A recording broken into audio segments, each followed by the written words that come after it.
Ustaz, punten. Saya mau nanya mengenai sholat qadha. Saya itu agak bingung sebenarnya. Misalkan saya ketinggalan, kita anggap itu 2 subuh. Hari ketiga saya sholat, apakah bisa dikerjain dua-duanya dalam satu waktu? Itu pertama.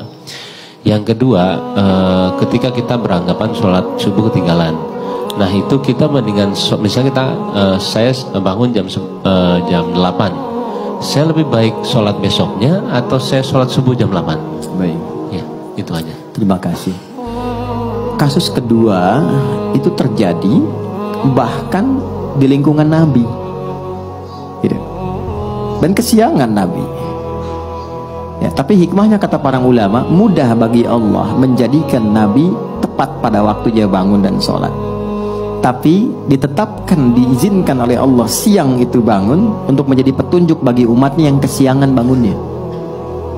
Suatu ketika Nabi sedang dalam perjalanan, lalu istirahat menjelang subuh.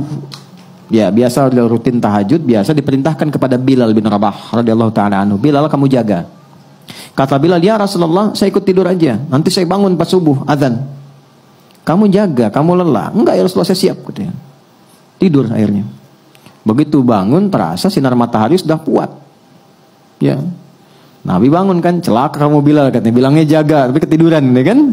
Terlambat semua. Tapi kesannya begini, ini yang menarik. Nabi itu nggak marah. Cuma mengingatkan. Tempatkan setiap hal itu sesuai dengan porsinya. Jangan memaksakan pada sesuatu yang mungkin kita tidak bisa menanggungnya. Kalau mau melakukan sesuatu, tauhidkan dulu pada Allah supaya Allah jaga kita. Kayak kita katakan insya Allah. Itu spirit surat Al-Kahf. Singkatnya apa? Nabi langsung katakan wudu semua. Wudu. Dan Bilal seperti biasa, ya, adzan, iqamat, selesai semuanya. Yang paling menarik apa? Salat sunnah dulu. Lalu dilakukanlah salat subuh pada saat itu berjamaah.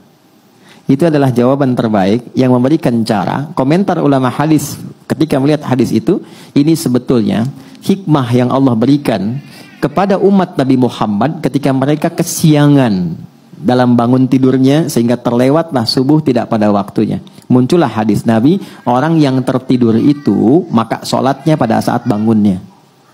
Jelas. Pertanyaan yang kedua tadi. Jadi kalau ada orang kemudian harusnya subuh itu 4.45 bangun, dia baru bangun 5.44. Udah lewat waktu kan? Maka dia bangun nih, dia sadar. Maka lakukan sholat itu saat bangunnya. Itulah waktu untuk dia menunaikannya. Jadi 5.44 diambil wudhu, dia sholat. Tapi bukan maksud untuk menyengaja mengakhirkan sholatnya. Karena memang terlelap, habis. Ini kasus masuk biasa. Saya di Tripoli, ada teman saya nggak bangun sehari semalam. Sehari semalam karena lelahnya. Didorong, digoyang, nggak bangun-bangun. Kita mau jatuhkan dari atas kan nggak mungkin. Di level di flat di atas. Dia diam sampai bangun. Begitu bangun dia sholat, mengkodok semua sholatnya. Dia lakukan pada saat itu. Itu hadisnya ada. Jelas ya? Jadi bagian pertanyaan kedua dulu. Jadi kalau tertidur, bangun, sudah lewat waktu, maka dilakukan itu bukan besoknya. Saat bangunnya, di situ dia lakukan sholatnya.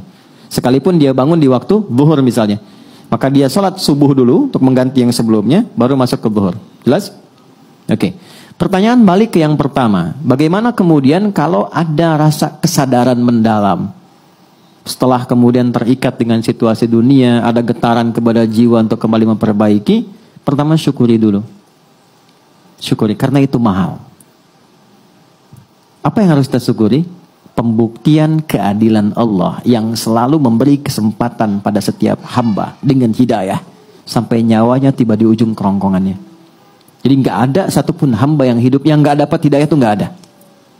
Yang ada itu yang sudah diberi dia nggak ngambil. Anda tahu Fir'aun kan? Itu seburuk apa dilukiskan di Quran. Tapi tetap dengan kejamnya itu tetap diberikan 2 nabi supaya sampai hidayah kepadanya. Cuman Fir'aunnya nggak ngambil.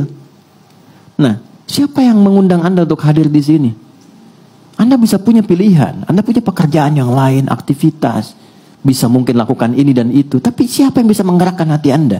Mas Bae mungkin telepon, Mbak Paula mungkin ngabarkan. Tapi kalau hati Anda tidak pas untuk di situ, nggak mungkin Anda datang. Kalau bukan Allah tanamkan itu, nggak mungkin kita ada di sini. Itu gambarannya. Anda pengen pulang, lewat jalan, kok bisa lewatnya itu di depan masjid. Saat orang-orang ke masjid, mudah bagi Anda mengambil jalan lain. Yang paling ekstrim Anda buka YouTube, kok yang keluar ceramah? Padahal saya pengen nonton A dan B, kok bisa itu yang keluar? Itu yang dimaksud Quran surah ke-29 di ayat yang terakhir, ayat 69. Walladzina jahadu fina lanahdiyannahum subulana. Orang-orang yang ketika mendapat percikan hidayah dalam dirinya dan dia ambil itu, Allah akan bimbing dia ke jalan berikutnya yang lebih cepat. Dan bukan sekedar dibimbing, ini saya penting terangkan ini dulu. Itu cinta Allah diturunkan. Jadi Allah itu paling cinta kalau ada hamba salah yang sadar dari kesalahannya, lantas dia meniti jalan kesolehan untuk bisa menutup salahnya. Itu langsung turun ayat Quran surah kedua ayat 222. Innallaha yuhibbut tawwabin.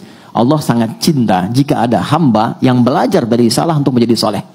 Disinilah muncul kalimat bijak dari ulama.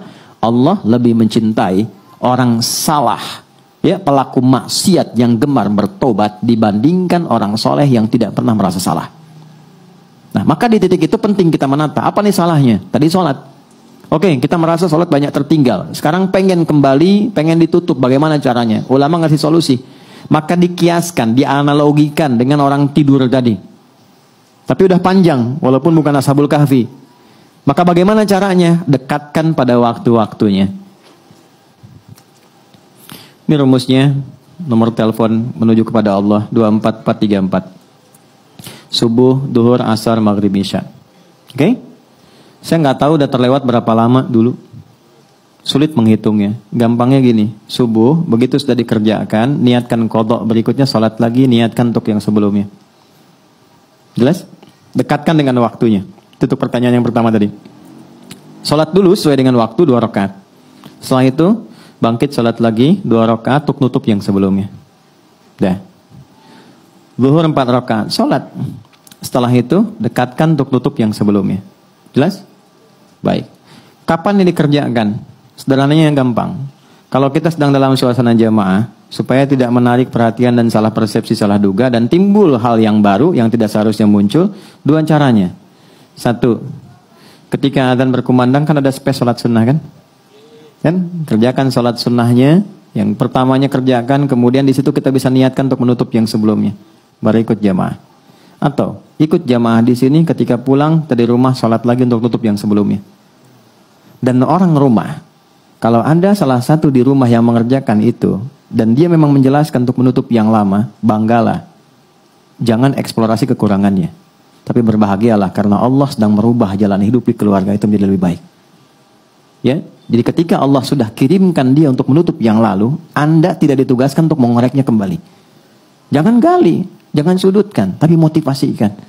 Alhamdulillah Pak, kalau perlu jamaah aja, Bapak depan aku di belakang, supaya sholatnya bernilai misalnya. Nggak apa-apa. Jelas? Oh, kamu ketinggalan juga? Enggak, buat support kamu aja. Itu biasa dunia. Zuhur begitu. Ya, asar begitu. Maghrib begitu konsepnya. Dikerjakan dulu yang sekarang waktunya. Setelah itu niatkan, sholat lagi, niatkan untuk menutup yang sebelumnya. Yang Allah lihat bukan berapa jumlah untuk menutup yang lainnya, tapi yang Allah lihat kesungguhan kita untuk berubah. Itu kata para ulama.